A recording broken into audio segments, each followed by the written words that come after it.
အားလုံးပဲမင်္ဂလာပါဒီကနေ့တင်ပြမယ်တရင်ကြောင်းရမှာတော့မိနစ်30အတွင်းကမ္ဘာမီးတီနီးယားကိုမဆိုဖျက်ဆီးနိုင်သည့်မိနစ်33တိုက်ချင်းပြတုံးကြီး ICBM အကြောင်းကိုဒီနေ့ဗီဒီယိုမှာတင်ဆက်ပြီးတော့မှာဖြစ်ပါတယ်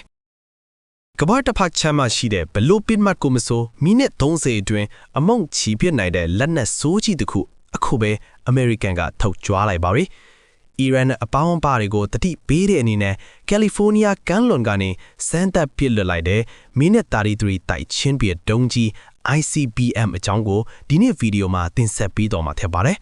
။မိနစ်33ဟာရိုးရိုးတုံးကြီးမဟုတ်ပါဘူး။သူဟာအတန်းထက်အဆက်အပေါင်းများစွာမြန်တဲ့တနာရီကိုကီလိုမီတာ24,000နှုန်းနဲ့ပြန်တန်းနိုင်တာပါ။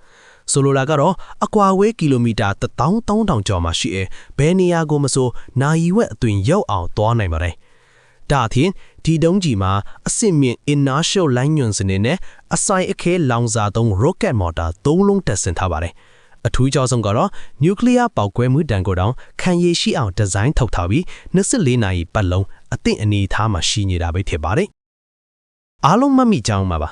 1945ခုနှစ်ဟီရိုရှီမာကိုကျဲချခဲ့တဲ့အနုမြူပုံကကမ္ဘာကိုတုံ့လှုပ်စေခဲ့တယ်။ဒါပေမဲ့အခုမိနစ်33တဲဆောင်နိုင်တဲ့ nuclear ထိပ်ဖူးတွေဟာဟီရိုရှီမာပုံတဲ့အစအပေါင်းများစွာပိုမိုအစွမ်းထပ်ပါတယ်။ဒါဟာရိုးရိုးလက်နက်တစ်ခုမဟုတ်ဘဲတကမ္ဘာလုံးကိုအဆုံးစီရင်နိုင်တဲ့အဖြစ်စွမ်းအားကြီးလက်နက်တစ်ခုလိုတောင်ဆိုနိုင်ပါတယ်။မတ်လာထုံးရည်နေမှာပြုလုပ်ခဲ့တဲ့ဒီစမ်းသပ်မှုဟာတိုက်ဆိုင်မှုတော့မဟုတ်ပါဘူး။လက်ရှိအီရန်နဲ့ထစ်ပွားနေတဲ့တင်းမမှုတွေကြားမှာငါတို့စီမှာဘယ်လိုလက်နက်တွေရှိနေလဲဆိုတာကိုအမေရိကန်ကကမ္ဘာကိုပြသလိုက်တာပါအီရန်နဲ့သူ့ရဲ့မဟာမိတ်တွေတက်တော့ဒါဟာပြင်းထန်တဲ့တတိဘေးကောင်းလောင်းပါနီးပညာတွေတိုးတက်လာတဲ့နောက်ပိုင်းမှာစစ်ပွဲတွေရဲ့ပုံစံကလည်းပိုမိုကြောက်မက်ဖွယ်ကောင်းလာပါတယ်မိနစ်33လို့လက်နက်မျိုးတွေဟာငိမ့်ချမ်းရည်အတွက်ဟန်တားမှုလားဒါမှမဟုတ်ကမ္ဘာပြက်ကင်းရဲ့အစလားဆိုတာကတော့စဉ်းစားစရာပါပဲပရိသတ်ကြီးကတော့ဘလို့